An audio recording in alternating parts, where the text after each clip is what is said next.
بسم اللہ الرحمن الرحیم۔ گولڈن لائن کے معزز دوستو السلام علیکم۔ مناقب سیدنا حسن و حسین رضی اللہ تعالیٰ عنہ۔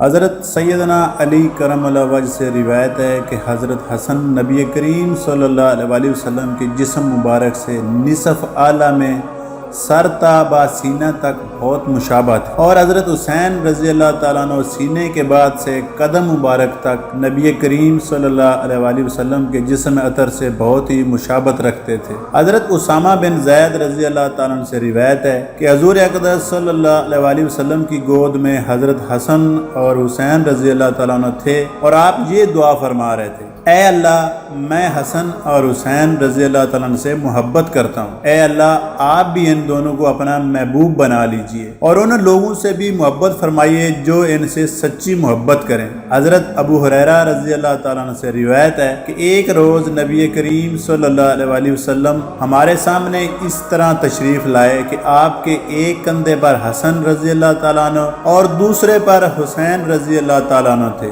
آپ غایت شفقت سے کبھی ایک کو پیار کرتے اور کبھی دوسرے کو۔ اس پر حاضرین میں سے ایک شخص نے عرض کیا: یا رسول اللہ، خدا کی قسم، آپ کو تو ان دونوں بچوں سے بہت محبت معلوم ہوتی ہے۔ اس پر نبی کریم صلی اللہ علیہ وسلم نے فرمایا: جو حسن اور حسین رضی اللہ تعالیٰ عنہ سے محبت کرے گا اس نے در حقیقت مجھ سے محبت کی، اور جو ان دونوں سے بغض رکھے گا وہ دراصل مجھ سے بغض رکھنے والا ہے۔ حضرت انس رضی اللہ تعالیٰ عنہ سے روایت ہے کہ نبی کریم صلی اللہ علیہ وسلم سے دریافت کیا گیا کہ آپ کو اہل بیت میں سب سے زیادہ کون محبوب ہے؟ تو اس پر آپ صلی اللہ علیہ وسلم نے ارشاد فرمایا کہ سب سے محبوب مجھ کو حسن اور حسین رضی اللہ تعالیٰ عنہ ہیں، اور بارہا آپ اپنی صاحبزادی حضرت فاطمہ رضی اللہ تعالیٰ عنہ سے فرمایا کرتے تھے: میرے پاس میرے دونوں بیٹوں حسن اور حسین کو بلا دو تاکہ میں ان کو محبت سے اپنے سینے سے لگاؤں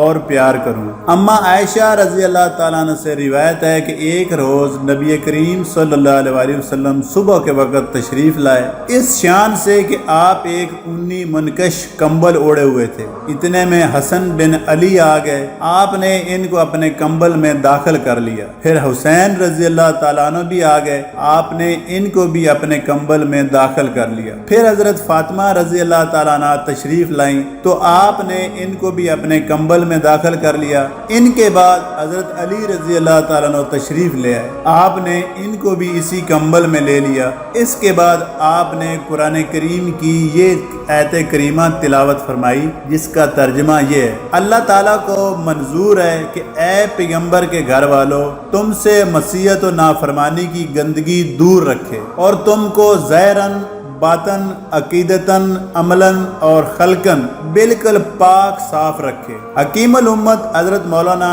اشرف علی تھانوی رحمۃ اللہ علیہ اپنی تفسیر بیان القرآن میں تحریر فرماتے ہیں کہ غرض کے لفظ اہل بیت کے دو مفہوم ہیں: ایک ازواج، دوسرے عطرت۔ خصوصیت قرائن سے کسی مقام پر ایک مفہوم مراد ہوتا ہے، کہیں دوسرا، اور کہیں عام بھی ہو سکتا ہے۔ حضرت زید بن ارقم رضی اللہ تعالیٰ عنہ سے روایت ہے کہ نبی کریم صلی اللہ علیہ وسلم ایک مرتبہ مقام خم کے قریب، جو مکہ اور مدینہ کے درمیان واقع ہے، کھڑے ہو کر عام مسلمانوں کے سامنے خطبہ دیا۔ خطبے میں حمد و ثنا کے بعد مختلف نصیحتیں فرمائی۔ اس کے بعد ارشاد فرمایا: اے لوگو، میں بھی ایک انسان ہوں۔ ان قریب زمانے میں ایسا معلوم ہوتا ہے کہ میرے پاس میرے پروردگار کا پیامی آئے گا، اور میں اس کی دعوت پر لبیک کہوں گا، تو میں تم میں دو عظیم الشان چیزیں چھوڑ کر جا رہا ہوں۔ ان میں پہلی چیز کتاب اللہ ہے، جس میں ہدایت اور نور ہے۔ تم کتاب اللہ کو مضبوط پکڑ لو اور اس کی حفاظت کی پوری کوشش کرو۔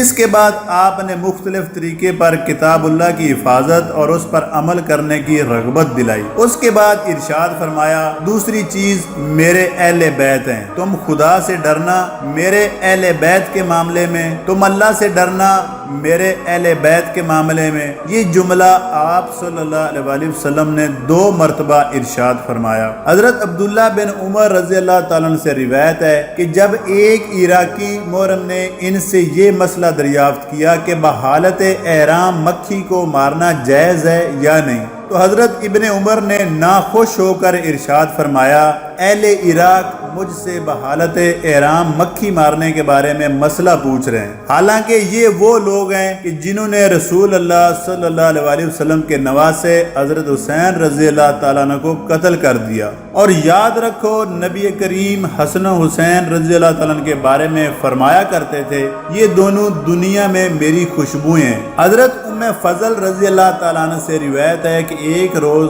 حسین رضی اللہ تعالیٰ عنہ کو آپ صلی اللہ علیہ وسلم اپنی گود میں لیے ہوئے نبی کریم کے پاس آئیں اور آپ کی گود میں ان کو بٹھلا دیا۔ آپ ان کو گود میں لیے ہوئے تھے کہ میں پھر کسی کام میں لگ گئی۔ اچانک میری نگاہ نبی کریم صلی اللہ علیہ وسلم کے چہرہ انور پر پڑی تو میں نے دیکھا کہ آپ کی دونوں آنکھوں سے مسلسل آنسو بہہ رہے ہیں۔ حیرت سے میں نے عرض کیا، میرے ماں باپ آپ پر قربان ہوں، آپ کی آنکھوں سے آنسو کیوں جاری ہو گئے؟ نبی کریم صلی اللہ علیہ وسلم نے ارشاد فرمایا، میرے پاس ابھی جبریل علیہ السلام تشریف لائے تھے اور مجھ کو مطلع کیا کہ ایک وقت ایسا آئے گا کہ میرے امتی میرے اس پیارے بیٹے کو قتل کر دیں گے۔ ام فضل رضی اللہ تعالیٰ عنہ کہتی ہیں، میں نے دوبارہ تعجب سے معلوم کیا کہ کیا حسین رضی اللہ تعالیٰ عنہ ہی کے ساتھ یہ معاملہ پیش آئے گا؟ آپ صلی اللہ علیہ وسلم نے ارشاد فرمایا، ہاں حسین ہی کے ساتھ یہ معاملہ ہوگا۔ حضرت عبداللہ بن عباس رضی اللہ تعالیٰ عنہ فرماتے ہیں کہ میں نے ایک روز دوپہر کے وقت خواب میں جناب رسول اللہ صلی اللہ علیہ وسلم کو دیکھا کہ آپ پر گندہ بال غبار آلود تھے۔ آپ کے دست مبارک میں ایک شیشی تھی جس میں خون تھا۔ پس میں نے عرض کیا، میرے ماں باپ آپ پر قربان، آپ کا یہ کیا حال ہے اور یہ شیشی کیسی ہے؟ جناب رسول اللہ صلی اللہ علیہ وسلم نے فرمایا، یہ حسین اور ان کے یاروں کا خون ہے، میں صبح سے اب تک اسے جمع کرتا رہا ہوں۔ حضرت ابن عباس رضی اللہ تعالیٰ عنہ فرماتے ہیں کہ میں نے اس وقت کو اچھی طرح سے یاد رکھا، پس میں نے پایا کہ حسین رضی اللہ تعالیٰ عنہ ٹھیک اسی وقت میں شہید کیے گئے۔ اللہ تعالیٰ مجھے اور آپ کو دین کی سمجھ عطا فرمائے، اللہ تعالیٰ کمی بیشی معاف فرمائے۔ والسلام۔